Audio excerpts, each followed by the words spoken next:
Welcome to the Banker Lamp. Please enjoy the video. In this video, I will explain how to make a delicious apple pie. First, let's master the crust.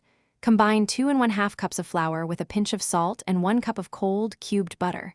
Work it quickly until it resembles coarse crumbs. Gradually add 6 to 8 tablespoons of ice water, just enough to bring the dough together. Divide it, flatten into discs, and chill for at least 30 minutes. This ensures a flaky, tender base for your pie. Now let's prepare the star of the show, the apple filling.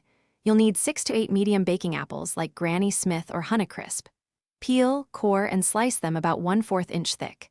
In a large bowl, toss the apples with 1/2 cup of granulated sugar, 1/4 cup of brown sugar, 2 tablespoons of flour, 1 teaspoon of cinnamon, and 1/4 teaspoon of nutmeg. This blend creates a perfectly spiced, thick filling.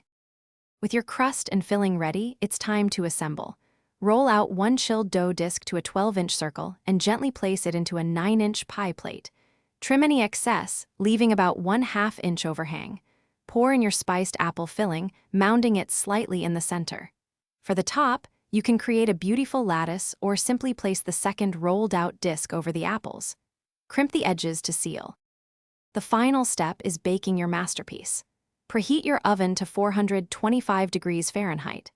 Bake the pie for 15 minutes, then reduce the temperature to 375 degrees Fahrenheit and continue baking for another 45 to 55 minutes, or until the crust is golden and the filling is bubbly. If the edges brown too fast, cover them with foil. Let it cool for at least 3 hours before slicing to allow the filling to set perfectly. Thanks for watching. If this was helpful, leave a like and consider subscribing. See you next time.